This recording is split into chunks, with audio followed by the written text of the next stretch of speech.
Good evening, everybody. Wanted to welcome you to our onX Hunt Masterclass application season with the Huntin Fool. We're talking about best bang for your buck states tonight. I like that little pun we fit in there with bang for your buck.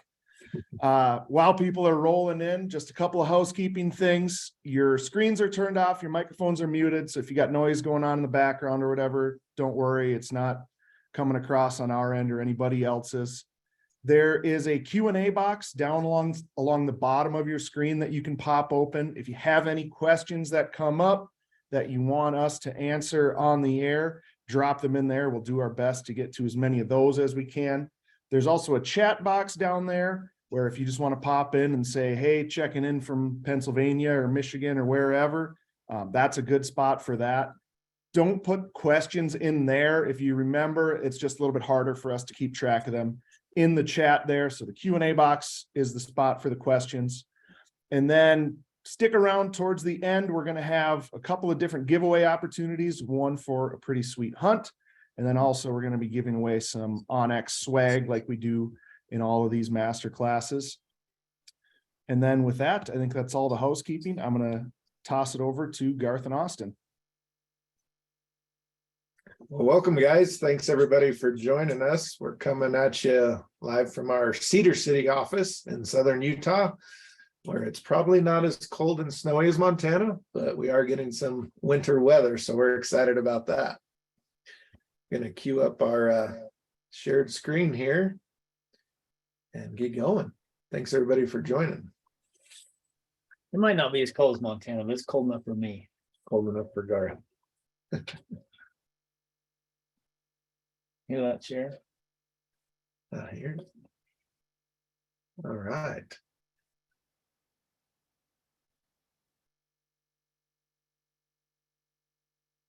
Go ahead, Garth. Oh, well, my name is Garth Jensen. I'm a hunter advisor here at Huntin Fool. I've been with them now for about 7-8 years.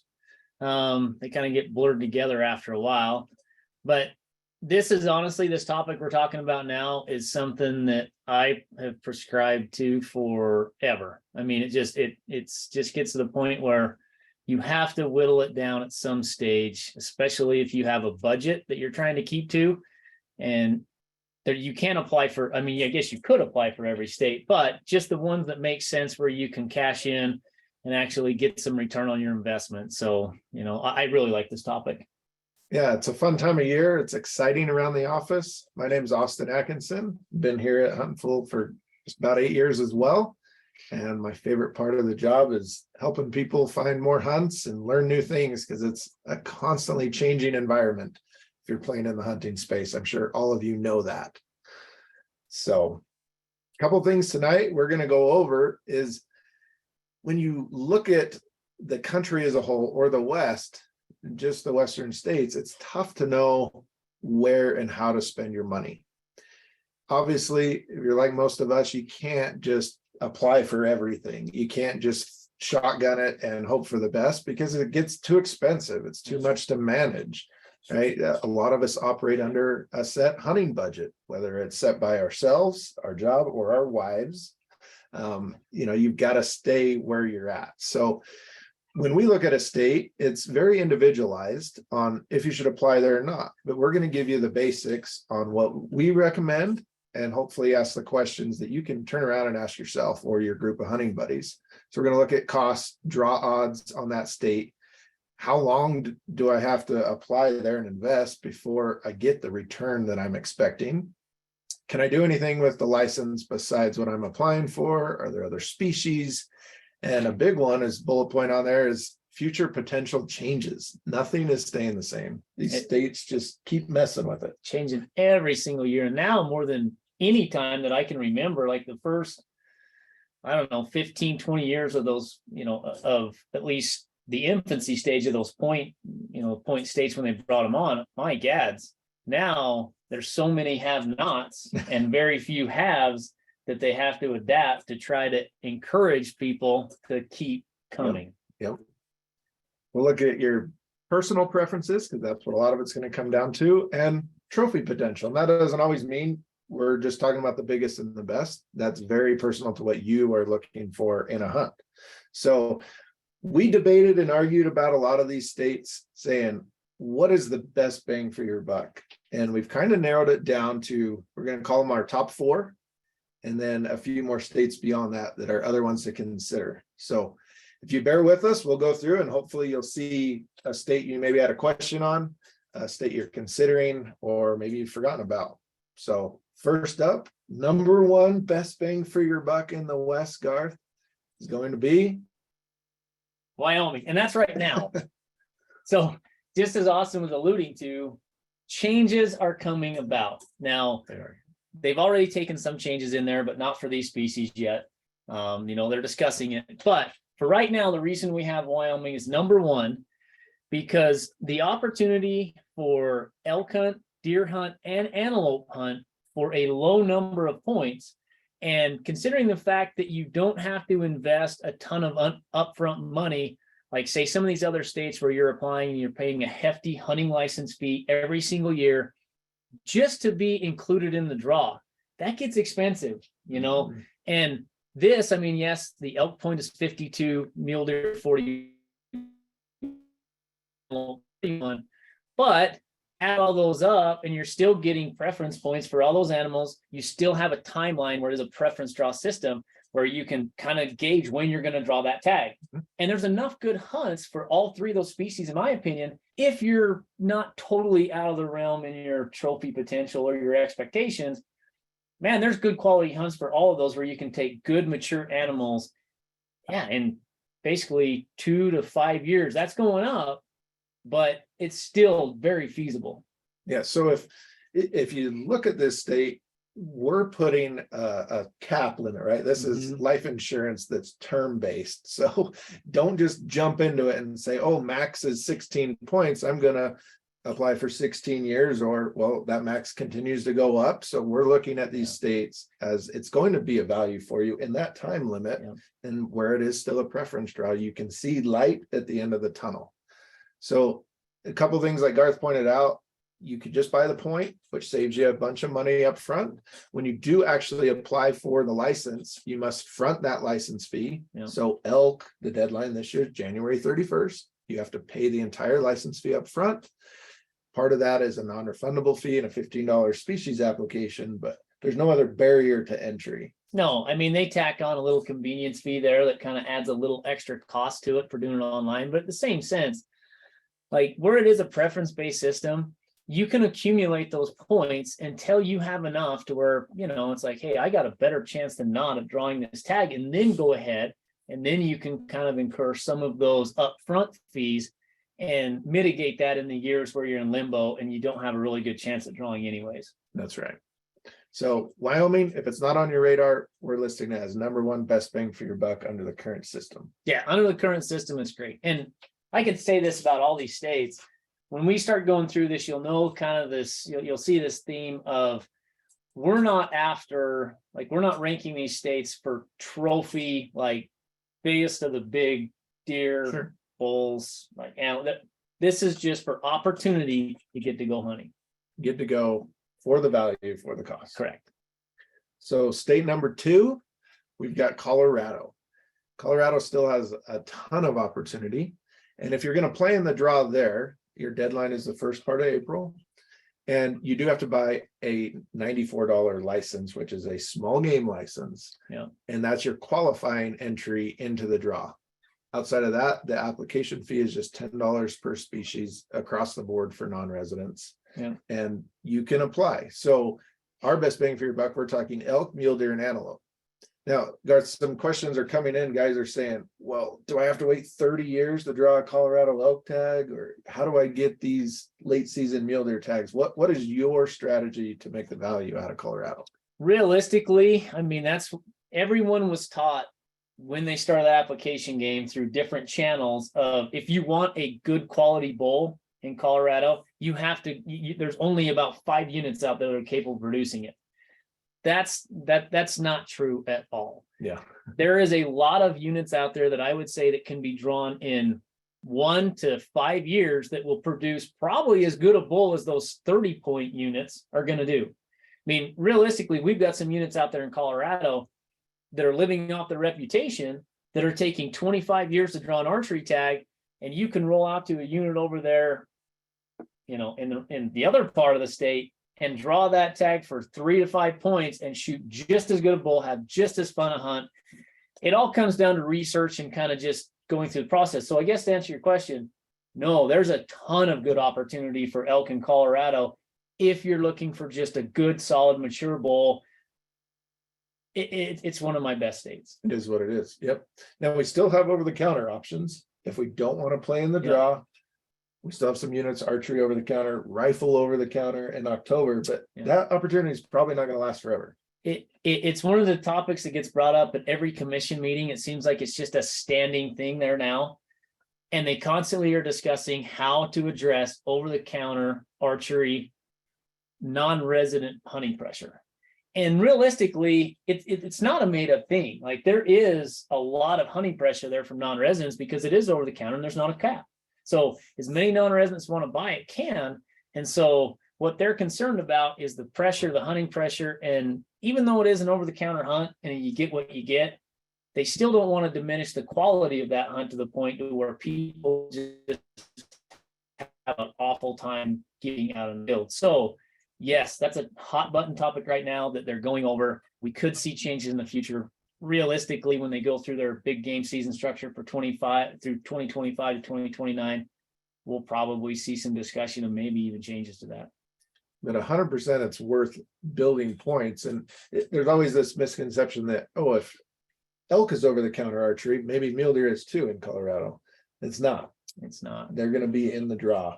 And they may be super easy to draw. So don't let the draw or that word scare you off from Colorado. It's worth building a couple points. And like you say, you get to Colorado as often as possible. So you can put yourself out there and chase some great deer. The worst thing I hear is when I hear people say that preference point states are horrible. They don't fix the problem because they just keep building, and building. Like you can't ever reach, and the point creep is horrendous. That is true for about 10% of the hunts out there.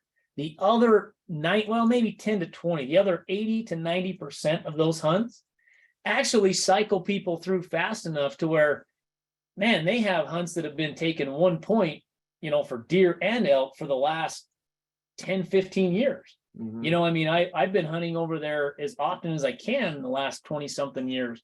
And there's not too many times that I have over 3 deer points. In fact, I don't think I've ever had over 3 deer points. So there is so many opportunities over there for mule deer, elk, things like that you can just roll through them. Once you get, so preference points do work. Now, once you get to antelope, it's a little tricky. Yep. You have to be versatile in your weapon selection to be able to capitalize on that preference point system in antelope. If you are okay hunting with your bow for antelope, there's tons of good opportunity. Like there's units out there that realistically take 16 to 18 points for rifle tag. You can draw that archery tag for 2 to 4. You can draw that muzzle loader with 6 to 9. So there is really good opportunity over there for that right now. You can't imagine how many inbound calls we take here at Huntin Fool that are about how to use my Colorado points. Hundreds and hundreds of calls every year. But most of the time we look at these individuals that call in and we say, you should have already gone. You should be in Colorado right now. What are you waiting for? And that's really what it is. In a preference draw system, meaning we give the licenses or the tags to those with the most points, you can pretty much know what units are available for you, what you have a chance at drawing, and you should go. If you're waiting for something, I would ask, what are you waiting for? Yeah. The one thing that we often do get is the guy that's scared to, for 8 points on a unit that took 6 points to draw last year. Realistically, what points give you is options. They give you more options the more points you get to get into different hunts. The problem is once you get to a certain point level, it's almost like your option gets smaller because now you've only got a handful of hunts you're actually chasing, and you look at the other hunts that are behind you as a waste of points if you drop down into that level. So don't ever look at them as a waste. go ahead and burn 8 points on a 3-point hunt if that's the hunt that will make you happy and that's what you're looking for. That's your ticket in. Yes. Why not go? Yep. One other note, if you do buy an over-the-counter license for elk, whether the rifle or archery, you do not have to buy that qualifying license. Yep. So you could purchase that license when you show up in Colorado, in state in the fall. Yep. It's a great fallback option. But if you're thinking you might already go there, I would apply early and start building a few points. You can build points in the draw in April and still purchase that over-the-counter license in the fall. Yeah. Not a problem. And we were talking about earlier, just stay tuned. There's some changes that are in place already in Colorado that are going to change some of those draw systems. You know, like they changed the hybrid draw up a little bit, and that 3-year average. So that's going to take place. And they also put at least a non-resident cap on antelope now where they never used to have it. So those are things that are coming up now, but expect more coming forward. Yeah. The states just keep playing with this. They right? do. They do. Like a cat with a little yarn ball. Spin it up. Just once we're going to get a state that says, you know what? I think these non-residents deserve more tags.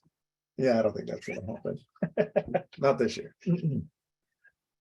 State number 3, we're going to talk about. This may be a little bit of surprise to some people, but we're going to explain it. So Arizona, we're going to list as number 3 best bang for your buck. Maybe some of you are saying, "Oh, Arizona's expensive. I've looked at it before. It's very difficult to draw." Well, let's put some asterisks here. So it's $160. You have to buy that combination hunt fish license. Kind of expensive. Now, $15 per species to apply or build points costs the same. So I would always say apply. Yep. Right? Don't just build points. Throw in because you have a random chance of getting Someone's drawn. going to get it. But as we break down the species that we want you to look at, obviously you can always throw in for sheep and these other moose, these other big species. We're not talking so much about those because those odds are going to be horrible pretty much forever if you're just starting out. The best bang for your buck would be the species we've listed here. So elk, you don't have to apply forever in Arizona. There are some decent hunts. If you say, I only want to hunt during the rut in the best unit, yeah, you may never draw a tag. That's going to look like a bighorn sheep odds forever. 100%. But there's late archery hunts. There's late rifle hunts, November, December, that are much easier to draw. You could be looking at less than 10 years to draw a decent unit for a good hunt in Arizona. So it's not always as doomsday-ish as it sounds to start applying in Arizona. Even if you're fresh out of the gate, you've never applied there before, look at the numbers. It could be worth your weight. When you jump to mule deer, we're saying 6 to 8 years, you could be hunting one of the best units in the state on an archery hunt in August and September on the Kaibab Plateau, one of the best places to hunt big deer. Now you have a bow and it's tough early season, but you're putting yourself out there. Whereas if you say, I just want to wait for a strip rifle tag on the Arizona Strip, like, I hope you're young and I want to win the lottery too. I do, yeah. But there's other things to do there. Tell us about coos deer. Well, coos deer, in my opinion, like it's getting way more popular. Yeah. It honestly is. But the reason I think it's getting more popular is because it's obtainable. People look at that. There's 4 hunts for coos deer. Yes, the last hunt is the best hunt because there's fewer hunters in the field. You're getting closer to that rut stage. Some of those northern units, you can actually catch some of those, bucks starting to cruise for does during that late December hunt. But the first 3 hunts for coos deer, if you have your bonus point, like your hunter ed point and your loyalty point, you could realistically be hunting coos deer every single year, if not every other year, on some of the best coos deer units as far as from a quality standpoint in Arizona. Yes, it's not during the best time frame to harvest them, but coos deer they're a whitetail subspecies. They act like whitetail. They have small home ranges. If you find a spot that is just like, you're like, man, there's good buck sign in here. I saw some good bucks in there last year. Rest assured, there's probably going to be some bucks in there again, or it's going to be a good spot. You just have to dig them out. Right. They very, very secretive. They can hide under a 9-inch tall sagebrush. They just literally can hide in anything. So great hunt. If you really get into it and you love the pursuit, coos deer is right up your alley.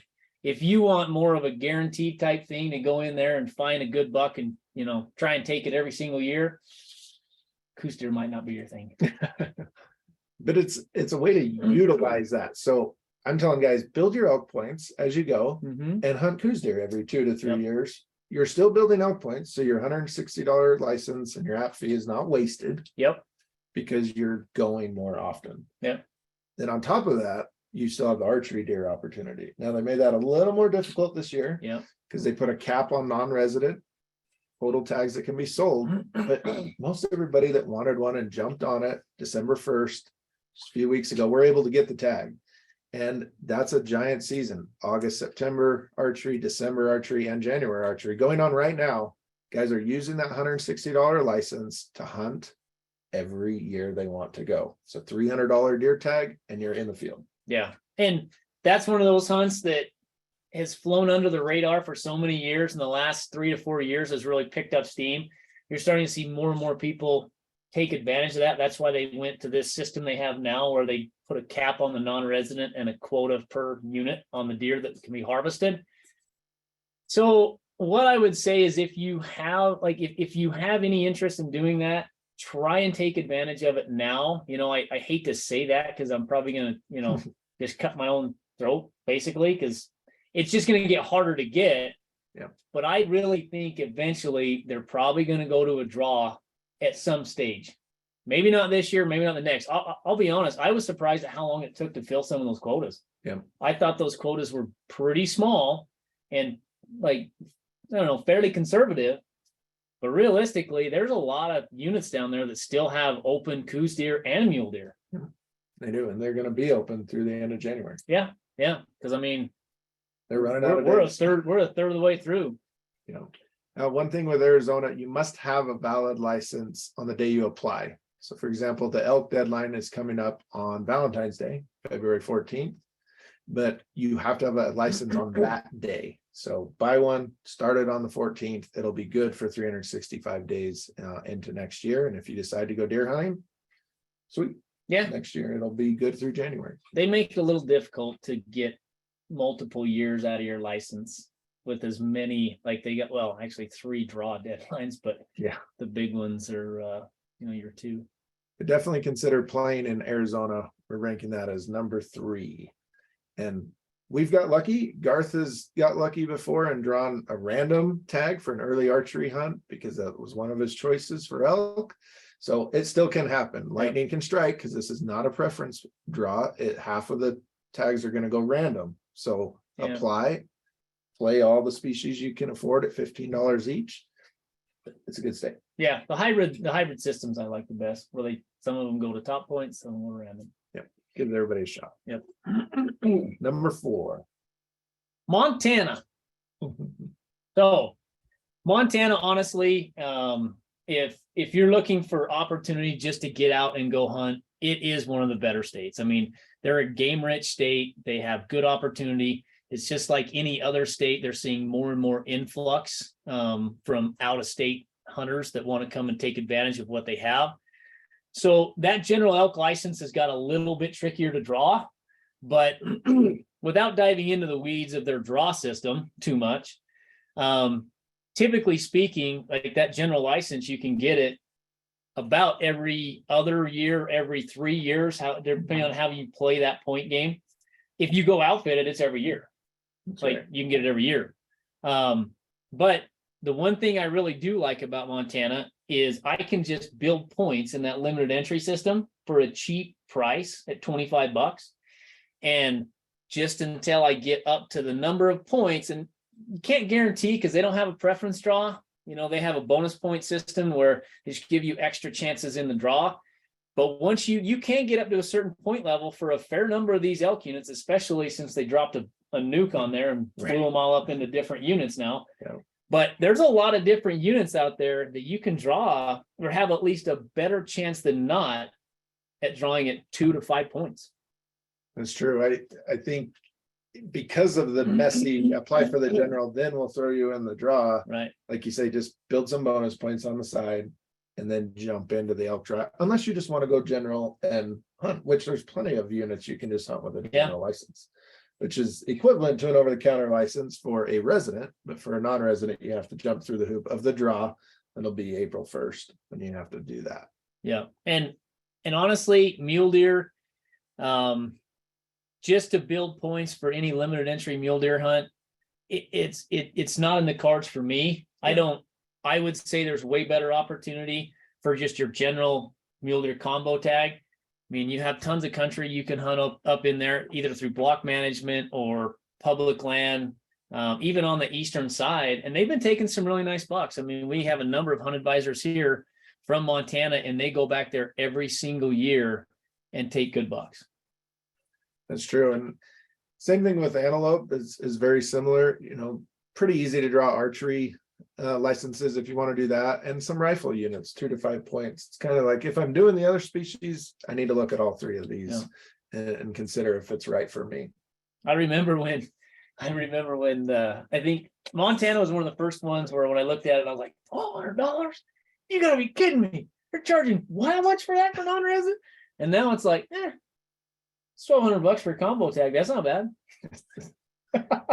It's crazy. Hunting just continually gets more and more expensive. And, it just makes it so we have to choose our opportunities. There was a time when it was like, I could go to Montana and Idaho and Colorado every year, and gas was cheap. But now it's like, I'm going to have to spread this out over a 5-year period, pick off a state a year. And that's what we hope you can build out of these recommendations.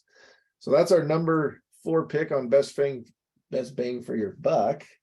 And now let's talk about some other states to consider. So those top 4, we hope everybody looks at and considers if it's right for you. But here's some other opportunities that now we're kind of getting into a budget. You may have to ask yourself, if I spend too much at this point on non-refundables, do I have enough hunts planned? Depending on where you're at, let's start considering these other states. Typically, when I start categorizing these states, the reason they're on a different tier system or tier structure than the other ones is because there's really only going to be 1 or 2 payoff species. Like probably realistically 1 payoff species is like, okay, I can hunt this one every 4 to 5 years. And so because of that, I'm gonna put in for the other species within that state because I got a chance at drawing, and it doesn't only cost me another application fee. So it's not a big deal, but at least I know I'm going to have at least 1 species out there I can cash in on and get some return on my investment for all those upfront fees that I paid throughout the years, on a semi-regular basis. That's right. So as I look at this, general season mule deer is a big reason to play in the draw for me. Anyway, so Utah's not like your go-to, like you're saying, and Utah is the smorgasbord of options. When you go to apply there, it's like, I can apply for rocky sheep and desert sheep and moose and goat and bison. They want your money. Everything. It's $15 every application, and they'll take it. Yep. But as far as what's logical, how long do I have to play this game? That's where we look at general season mule deer, because there is light at the end of the tunnel. A lot of these other limited entry hunts, no matter what the species, you're looking at 20 plus years if you're just starting out. Oh, for sure. I mean, I would say at least that, because there's a lot of individuals right now that are like fighting over the lowest hanging fruit in elk units, and they're at 18 points. That's the lowest tier units we got. So your general season mule deer, honestly, if you start looking at it, I think in Utah, it's very similar to what you could expect in some, say, 1 to 2 point units in Colorado, general season Montana, general season Wyoming. I mean, it's very similar to those other states. And realistically, it's about the same point level to draw, because a lot of our mule deer populations in Utah in these general season areas are some of the highest mule deer populations we have. There's always going to be a few of those bucks that slip through. So you're always going to have some big deer that come about on these general season hunts. So I'm not saying that it's out of the realm of possibilities to find a pretty good 160, 170, even 200 plus inch deer. They're just not managed for that. Right. So it's an opportunity to get out and go hunting. That's in line with pretty much what those other states had for good opportunities. And we've tried to match the terminology here, because yes, it is called a general season deer hunt, but it's not over the counter. So the word general may mean over the counter in a different state, but in Utah it does not. You have to play in the draw for general season mule deer. However, general season elk, I got a picture of you here, Garth, with a general season elk. That thing's so good. That is over the counter. Yep. Yep. Unlimited too. I mean, if you look at the archery tags, they are unlimited and Sure. there's not a non-resident cap in place. It's an either sex tag. So you can chase spike bulls on a spike bull unit and cows. If you hit the any bull unit, which during that archery season, you can hunt either or, you just have to abide by whichever rules there is. If you go to an any bull unit, you can harvest any bull or a cow. And it's realistically a pretty good tag. Like that's one of my favorite hunts a year, especially if you just want to hone your skills, get back into it. First hunt of the year, you're going to break a few branches, blow a few stalks. I'd rather do it on a spike than something than a big bull or a big deer. That's right. So you chose, obviously, you shot a spike here. So you chose a unit that has a lot of elk. Yeah. Is managed for big limited entry elk, which you may have applied for because you could apply for a limited entry big bull tag. Yep. Not hoping you're going to draw, and then purchase that because you already have the license. Yep. So in the summer, you purchased that over the counter archery tag, and you got to go hunt. Yep. Did you see any big bulls? Oh, every day. Yeah, every day. Seen plenty of them. You just had to shoot one that tasted a little better. And easier to pack out. So, yeah, so Utah oftentimes falls under the spotlight as, oh, it's still relatively cheap to play in. We'll realize that everybody knows that because we give very few tags here in Utah to non-residents, Yeah. that it's a 20, 30 plus year strategy for limited entry. So look to these other species. If they interest you, add Utah. Yep. Another state, your favorite, Nevada. You've had more luck in Nevada than I have, and yeah, And I had less points than you. yeah. You've been on a tear. Nevada is an expensive state because it's got an expensive license up front, and they take your money for all the species as well. Oh, you can apply for sheep, you can apply for all this. Well, realize the amount of non-resident tags given in Nevada is so small that it's kind of disheartening when you look at draw odds. It's not a preference draw. It's just bonus points. Your odds increase by a little bit as it goes up each year. But realize the elk draw, sheep draw, like you're looking at 1% type odds pretty much forever if you're just starting out. Even if you keep building points for the rest of your life, Yeah. it's still going to be So- 1%. Not a great bang for your buck. But if you're like, hey, I'm just want to go on another mule deer hunt, I want to see Nevada. Well, there are some low point deer hunts that will draw in just a few years. And so, yeah, apply for elk, antelope, sheep, these other species, but realize I'm going to go mule deer hunting in Nevada. If that interests me, you can do it. There's some really neat country you can mule deer hunt in. I know guys that get archery mule deer tags in Nevada almost every single year. I mean, the way they do their draw, there will typically be leftover resident licenses that went unsold, and they can go back in and pick that up in the second draw. So like there is good opportunity just to get out and hunt, and they kill some good bucks, so if you're going to apply in Nevada, look at, that mule deer option as your payoff species. But because you've already went ahead and paid $156, just as well go in for those other ones too. Put in for them. They do have great trophy potential. It's a dry, arid state. And they don't have a lot of game overall. That's they right. have a lot of horses though. They do have a lot of horses. If they were ever had a draw for that, I guarantee it'd be easy to draw. Plenty of tags for everyone. Yeah. Another state to consider would be New Mexico. Now we're getting into states where there is no point system. So you say it is not a long-term strategy state. It is a this year only state. What's that one liner that Clint Eastwood has? Just ask yourself a question. Do you feel lucky? Do you feel lucky? Like that's about where it comes down to. If you're a lucky guy or a gal and you think, hey, you know what? I'll take those odds. I'll throw in. New Mexico's a good state. If you don't draw anything and you feel like your luck is just terrible, maybe skip it. Yeah. And it's a this year only. So our deadline's in middle of March. You pay the $79 license. That's non-refundable. $13 per species, non-refundable. You do have to front the entire license fee. So for elk, you're gonna have to put up that almost $800. They'll refund it to you if you don't draw. But if there's holes in your schedule and you got a credit card you want to earn some points on, I would add New Mexico. Oh, I mean, if you don't have a lot of other hunts going on, that's how I kind of rank New Mexico for me.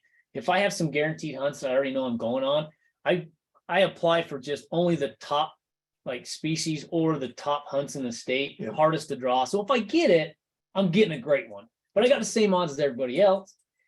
If I have some pretty good holes in my schedule, man, the gloves are off. I'll look for the best odds I can at drawing some of those elk hunts, deer hunts, and just throw everything at it. But you start throwing everything at it and start going ibex, oryx, sheep, like that credit card better be a black one. Yeah. Because you're gonna rack it It'll up. get expensive. Yeah. But there is something special. Like one of these pictures on here is one of our hunt advisors, Braxton, with his elk. He didn't know he was going to draw that tag. Nope. But he put in for a good unit on good season dates, and the spotlight shone on him. He went and killed a great bull. Yep. And he could turn around and apply the next year. Yep. Never hoping to draw again, but maybe he'll get lucky. You never know. That's right. So kind of fun state if you're more of a gambler and you have time in your schedule. Yep. Now, some people are probably asking you, why did we not talk about Idaho as the best bang for your buck? Because it's all a draw. I don't care what they say. The word over the counter has kind of gone away in Idaho for deer and elk. You know, we call it a general season. There is no point system if you play in the draw, but over the counter tag. They start selling those December 1st, and the last 3 years it's gotten worse and worse. Oh, this year was terrible. Horrible. So it's to the point where basically it is a draw because you're going in on the phone system on December 1. And if it crashes, like you might have to draw a low number twice, depending on if it kicks you out and then you have to come back in. So because of that, and also because of the high license fee you have to pay to get into it. And then on top of that, I mean, we don't list half of the add-on fees they have there for the archery license and things like that you have to submit. But it's a pretty expensive state just to go out on a limb on. Now, if you do get a lucky low number in the queue in December 1, and you get your deer tag or your elk tag, okay, let's talk about applying there. I mean, most of those areas are going to be less than 10%. The vast majority, probably less than 5% odds of drawing. But you've already got your license, so it's not a big deal to pay $22 to apply, and you don't have to front the fee for your deer, elk, and antelope. So why not? Why not? Because they do have some good options. You can do it. Now, another use for that license could be buying a spring black bear tag. Yeah. And going out and seeing Idaho in April, May, or June and see what it's like. And pretty decent opportunity. Where there's not a quota set, there's not a bunch of restrictions. You can go spot and stock black bear spring or fall, and same thing with wolf. They are killing some wolves up there this winter. So another use of that license, if you're trying to swallow the $195 non-refundable fee, there's something you can do there. Yeah, it's a good point. It's a very good point. But totally random in the draw, so not a long-term strategy state. Kind of a hit or miss. It is. It's really hit or miss. Changed over the years. Tens of thousands of people are flocking to Idaho, and it's screwed up the system. Well, that's the bad thing is you look at around them, and like Oregon that's adjacent to it. I mean, they've shut down some of their opportunity for elk hunting, and they made it a draw. So yeah, they just any place that has over-the-counter opportunity. That's why Colorado's probably going to change, because as soon as Idaho changed, where do you think all them people went to that couldn't get their over-the-counter tag in Idaho? Colorado. That's right. Another state to consider, depending on what your dream hunts are or what you have planned, is Alaska. We try to spend as much time in Alaska as we can on the cheaper hunts, if you will. And like, not many of us are going up there for brown bear or sheep or things like that, but unless you're guiding or helping someone. But there's a lot of cheaper hunts up there for black bear, caribou, Sitka deer, moose. So if you're thinking about or planning one of those hunts, then I would suggest applying in the draw. So you're buying $160 non-refundable license, and that's good for a calendar year. And then you can apply in that December 15th deadline window. So it's already passed for the 2023 hunts, but There are some hunts worth applying for. Muskox, if that interests you, you don't need a guide for that. There's some caribou draw units, moose draw units. Sky's the limit in Alaska, but put it on your radar if you do plan on going there sometime. It's still one of the coolest states, and the reason I love going back there is because I can't necessarily afford a big private land hunt, within the states. And realistically, you're going to be paying more for it, by probably twofold for a nice private land tied up hunt. Whereas you can go do one of these and you get dropped off in the middle of nowhere. You feel like you're on private land, like there's really nobody else around, so you got run of the place, but it's all, it's all state and federal land. 100%. I love Alaska just because I like the adventure, and like Gar said, it's getting more expensive to travel. Opportunities are getting more limited everywhere. So I always say go to Alaska sooner than later. Yeah, because just like we've tried to pound into everyone's head on this, it's going to change. That's right. Eventually it'll change. And some of those species that we've listed down there probably going to require a guide. They might. You never know. No. These states, these three, made the very bottom of our list. Yeah. So kind of interesting. But well, from our perspective, what you're gaining in going to these states, and this is, it has a disclaimer, except for the over-the-counter hunts, because there's still some good over-the-counter hunts for Roosevelt elk in Washington and Oregon and black,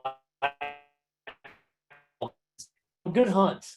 But if you're talking about applying and donating money into the draw system, they're just too expensive. The odds are too bad. You have to wait too many years, and quite honestly, some of these areas you'll be driving to, you're going to be driving through better hunting to get to that than once you get there. Yep. So, and those areas you're driving through, you probably had a better chance at drawing before then. So unless you just have a desire to hunt a certain area and say, man, I really want to, take a bull elk up in the Snake River of Oregon or up in the Winnehaha, okay.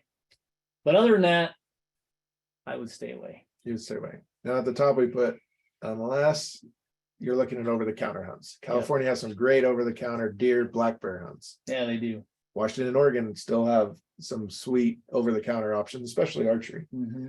But outside of that, it's probably not worth your money because the horrible odds, and we're talking way less than 1% type odds. Yeah. Horrible odds are really bad. Yeah, no, In our book. it's like Arizona antelope. When you tell them how many years it takes to draw that, oh. So hopefully you can look at all these states we presented, and let's take some basic recommendations of how we set it. And so as hunt advisors, we take calls, emails from hunters that are looking to build a personalized strategy. And it's not the same for any two people. Generally, I like to say, let's set your budget first. Maybe that's based off of how much expendable income you have, how much you've spent in years past, but I'm talking applications, licenses, tags, travel. What are you willing to spend this year? And let's set that. Let's operate within a budget. I don't think that's a bad suggestion. If you give me a budget, I can work back and say, okay, let's start with state number 1, 2, 3, and see how far we make it before our budget's just expended. Yeah. Right. It doesn't make sense to keep going and play a game that you're never going to win. Second, let's set some species priorities that fit within your budget. We may not all be driven by the North America 29 or the Super 10, but there probably is a list. Maybe it's somewhere in a dresser drawer that you made at one time of, I want to hunt these species in my life, or I want to shoot a big mature bull elk someday, or whatever it may be. Let's take those and set that first, and then find the states that make most sense. I always like to take that species list too, because I think that's an evolving list. I know I've seen that in my hunting career. You'll start out at, I just want an elk and mule deer hunt. That's what I'm looking for, a Rocky Mountain bull elk and a mule deer. And a lot of people forget about antelope or other species. Well, as times change and you say your priorities change, and after you've harvested a couple of them, that's why it's important to kind of build some of those points, or think about those other opportunities and other species out there when you're kind of going through there, because at some point in time, you may want to cash in points. And if you don't have them to cash in, you're starting at the back. That's right. Third recommendation on here is just look at other species. We talked about Arizona playing a deer game, but maybe you should throw the extra $15 in and apply for sheep because it could happen. So look at all those parallel opportunities. Maybe you're missing because you said, I'm only an elk guy and I only apply for elk. Well, are you willing to go hunt a big deer, sheep, or antelope if you got drawn? Probably. So find something else that might fit into your strategy and go from there. For most of these, like 10, $15 to throw in an application on a sheep, I'll do that every time. That's right. Now, sometimes we want to look at these states by what they cost, but let's also look at the next level and start e-scouting. We're going to jump on our Onyx. We're going to look at our web map. We're going to start assigning access points, public land access, terrain analysis. Can I even hunt this type of stuff? Oh, it's higher elevation than I thought it was, or lower, and start setting an ABC. Where am I going to go first, second, third? If I did draw this tag, obviously we've provided so many tools here at Huntin Fool and through the onX Elite membership. You can get draws from Top Rut, interactive, see what your realistic odds are at your point level. Yeah, punch in your points, and even if you're just playing the random draw, you know what I mean? That a lot of times that's what you got to look at, because if you don't have the points to draw, I mean, for the preference, punch it in, see your random is, go that direction. Yep. See if it makes sense to you. So let's start planning research based first. When you draw a tag, if you never looked at that yet, you were hoping on drawing when you started applying, it's probably too late. You're not going to enjoy it as much. Let's start looking at those states and those units early on. So the onX tools are not just for once you have the tag. I spend way more time on it before. Oh my God. I'm looking at where I'm going to go. Talk about a time suck when I get going down through the maps and just, oh, what about this glass and put? Look at it. Hey, Austin, have you seen this? Marking water holes. Oh my God, that's it. Yeah. So when you schedule your hunt, we take a lot of questions about this. So we wanted to make sure to mention you need to plan as early as possible. At least under the current situation where demand way exceeds supply on virtually all these hunts, even over the counter, even transported drop-off hunts. Used to be you could plan a year or two out, and now you're probably going to be looking at 2 to 5 years out through a lot of these, whether it's a guided hunt or an unguided hunt. We need to plan earlier. You need to choose your friends carefully. I put that on there. Make sure you have like-minded interests and you're not just throwing away points or opportunities at someone that doesn't think the same as you. The bad thing is when you start merging points with someone and you don't have the same idea on what that hunt's supposed to be. The high point guy always blames the low point guy when things don't work out. That's right. So you better make sure everything's on the level. That's right. So obviously, if you are an onX Elite member, we provide a free digital membership to all the stuff we have here at Huntin Fool. Our online magazine, which covers all the states that we cover and research. Every month, we'll have a different set of states and information. We got our previous tag holder list. You can talk to people that have hunted that unit before. All of that is included. If you want to upgrade to a membership where you can talk to one of the hunt advisors for personal consultations, we have discounts as well for all onX Elite members. Now, as we're wrapping this up, before we take a bunch of questions, we want to mention a pretty cool giveaway we got going on right now. Right now, if you are onX Elite and you come over and activate your free, Huntin Fool digital membership, you get a free entry into win a mule deer hunt for 2 for this fall in Montana. So this isn't just any other hunt. This is a private land, fully guided hunt. It's going to be mid-November with a rifle. And this hunt is provided totally free to you just for activating your Huntin Fool membership. So I don't see why you wouldn't do it. No, I mean, it's a no-brainer. I mean, just do it. And I mean, if you win, you win. Like that'd be great. It's a great hunt. Yeah. Now we got to end this in March because we have to get these winners in for the draw for the general license draw in April 1st, which they'll draw under the outfitter. A pretty awesome giveaway we're doing right now just for activating your membership. Yeah.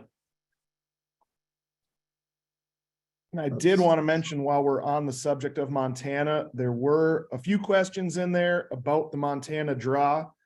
I think you guys will agree with me that Montana is one of the, if not the most complicated states to apply in for a non-resident. We Yeah. are doing a specific Montana deer and elk masterclass with the folks from Huntin Fool again. I believe the date on that is February 15th. I'd have to double check on that, but we'll have the sign up available for that on our website here soon.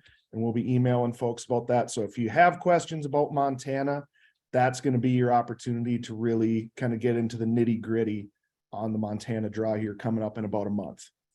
What I like to tell people in Montana is don't go into a Montana draw system with any other idea of any other draw system out there. Just forget everything else and just focus on what's being told to you. Because if you try to rehash and say, well, this isn't how they do it over here, it really gets confusing. Yeah, for sure. So in order to, a few people have been asking about this giveaway we're showing on the screen. Just sign into your Huntin Fool account at huntinfool.com, and you can use your onX Elite credentials to log in there. It's just a one button, brings you right over. And then there's a big graphic there that looks just like this. Mule deer giveaway for 2, enter now. You click on that and that logs you in and you're set. So You're entered. pretty fair giveaway. We're trying to make it equal and just give you guys a chance to win something awesome. We're kind of the experts at giving hunts away. I would like to say we do a lot of it, and it makes us excited when we get to call someone and make their day, make their year. And there's a mule deer hunt for it's take a buddy on this hunt. Pretty good one. Yeah. Jack, you tell us, we're ready to answer a few more questions. What do we need to do? Right before we jump into that, we are doing another giveaway, not quite as exciting, but we're giving away some onX t-shirts. So I'm going to drop that link in the chat right now. All you have to do is click on that link and give us some information there and what size shirt you are. I'll send an email out tomorrow to the 10 lucky winners of those onX t-shirts. So after you activate your Huntin Fool membership and get entered for the mule deer hunt, go over to that link in the chat there and get signed up to win some onX swag. Awesome. Let's see. I'm just going through some questions here. Obviously, we got questions about Montana. We're going to address a lot of those in the lovely Montana webinar. We'll try to do that. One of the questions was, what if I already have a Huntin Fool membership? Well, you can still go on and link your onX Elite membership to that account and enter that giveaway. So if you're onX Elite, you come over to the Huntin Fool website, you can still enter that. So we want to make sure everybody gets on that. Let's see, we got a Tuesday question. Find it here. Coos deer hunting opportunities. Is it worth building points in the States, or should I just go to Mexico on a DIY hunt, Gar? Kind of, I would say it really depends on, your budget and size expectations. Realistically, if you have a budget of 5,000 plus, probably just go to Mexico. I mean, you can circumvent the draw. They have good outfitted hunts down there. But if you've got a lower budget or you kind of like the hunt in more of a do-it-yourself style, I would absolutely be building points in Arizona. I mean, even if you wanted to go down to Mexico and do that a couple of times, I mean, if you have other species in mind, like elk like we were talking about, go ahead and do that. I mean, build points in Arizona and then you can cash them in, and it'll be cheaper than going to Mexico for sure. Yeah. I just like how cheap a $300 deer tag is reasonable still. Yeah, in the market that we're in today. for sure.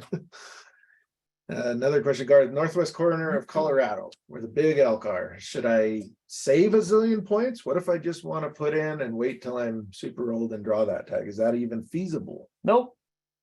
Under the current draw system, it's not. Unless you are within 1 or 2 points of drawing those hunts right now, just take a big X, red Sharpie and cross that out and just start looking at other places. And honestly, like I mentioned earlier, I won't say it's not a better hunt. It is a better hunt. Is it worth 25 more years applying? No chance. No chance. I mean, I think you can hunt some of these other units 2 to 3, 4 times in what, 10, 15 years, guaranteed you're going to pull as big a bull, if not maybe bigger bull than you would have there after waiting 60.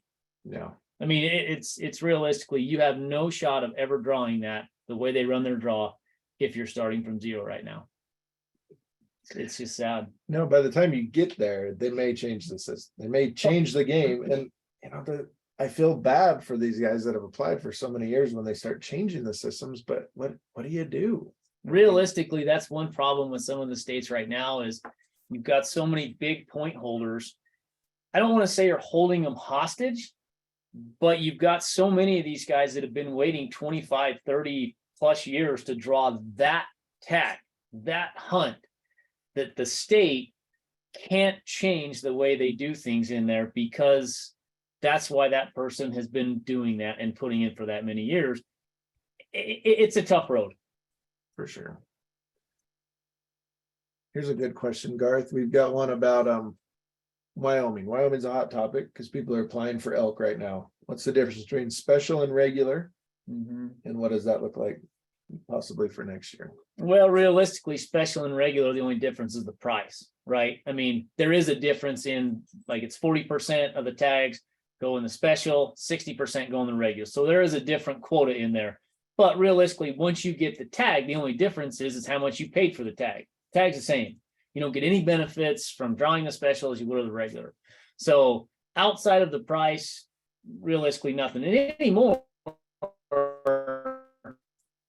hunts that we have for regular and special, it's not, I mean, some of them are just a slim margin in how much better odds you have in the special than regular. Some of them, it'll flip-flop back and forth every year. So you can't even really rely on that. Maybe next year. I mean, that's the big thing is, I mean, they've got a bill introduced right now that's on the floor that basically is going to recommend raising that special price for all species. But that's going to bump an elk tag up to the point where now you're going to be like, I mean, if they pass what's on the floor now, it's going to be roughly $2,000, pretty close to $2,000 for a special elk tag. Which gives you no extra benefits.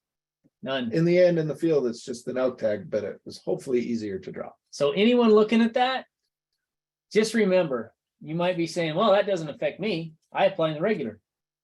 Guaranteed, as soon as them people see that, there's a lot of people that are on the fence, and $1,200 is doable in the special.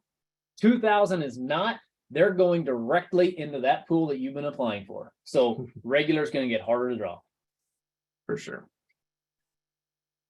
Let's see. If I apply in Wyoming, and this is true for antelope, deer, or elk, do I automatically receive a preference point? That's false. And in fact, I talked to a person today that said they had an outfitter over there applying them. And we just brought him on his license app, but he says, I should have points over there. I applied the last 2 years for elk and haven't drawn. I said, well, you don't. And it's probably because whoever was applying for you didn't go back in during the points only period and buy you your point after your unsuccessful draw, because they made that change a few years ago where if you don't draw or you're unsuccessful, you don't automatically become awarded a point. You have to go in during the points only period, which I think is what, July 1st to October 31st. Yep. And buy that point so that you can have that for the following year. Any specific questions you guys have on your end you want us to answer, guys? I'm not seeing anything on my end that's jumping out. All right. Couple questions on Utah. I have a few limited entry deer points for like deer, elk, and pronghorn. Are those only good for the limited draw? Do not apply for the general draw. That's correct. I mean, there's a separate draw for general that takes preference points. The limited entry draw is totally different. It's a hybrid system where half the tags are awarded to top point holders and the other half are awarded randomly. So yeah, if you were looking at the general deer, you would have to participate in that general draw. And you can just accumulate points. So you can't just buy points for that general deer, and where it's a preference system, that's what I'd recommend. Build up enough points to where you can draw, and then put in and draw that tag. All right. Let's see.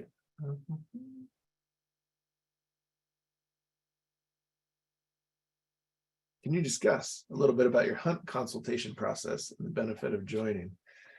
This is what Garth gets to do most of the day. Yeah, today was all day. Well, I guess the benefit to that is a hunt consultation is more one-on-one. So basically, I mean, we can go over different, what ifs, and this is what I would do versus this is what he would do on kind of a broader scale on a platform like this. But once you get down to a hunt consultation, then it's actually taking what you are looking for as a person.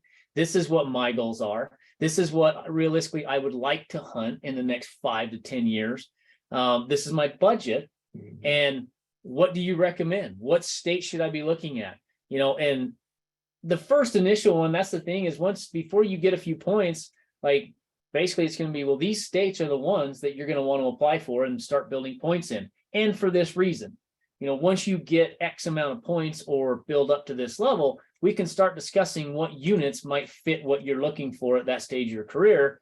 But this is why you should be looking at these states versus these states, because, basically your budget dictates that these ones you're going to be able to draw sooner, or maybe your trophy potential is to the point where it's like, well, don't even look at this state because they don't even have what you're looking for. So if you apply there, even if you draw their tag, the best tag, which is incredibly difficult to draw, you're still not getting what you want. So you want to make sure you're at least applying in states that will actually give you what you want, or what, fulfill those expectations. So that's more of a one-on-one hunt consultation, and the benefit to that, because it's more of a, one-on-one situation. I can help the member out for that individual.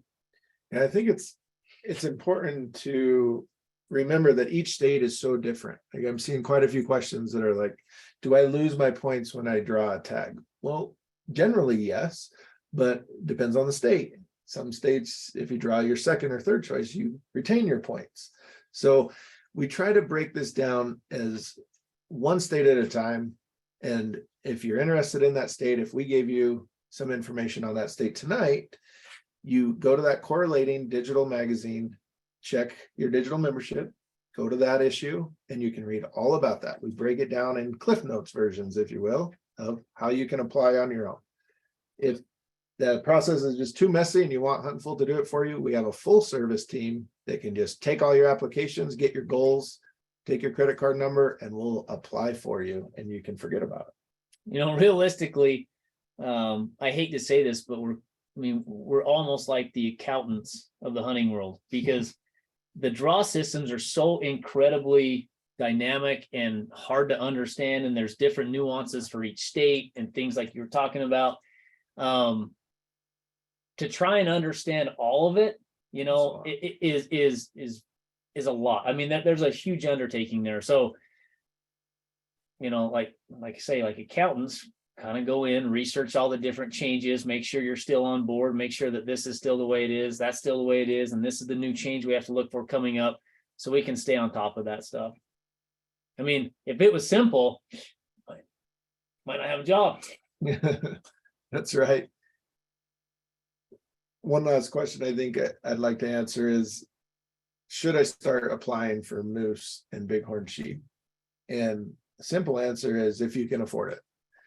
Honestly, I look at it as a donation, and I've been playing the game since I was young. Yeah. I play the sheep game in many states, but there is no light at the end of the tunnel. I'm hoping someone drills through into the tunnel and exposes a sheep tag to me sometime. Yeah. But I'm playing the game as a donation to conservation, to that state, because I like sheep hunting and I want to be a sheep hunter.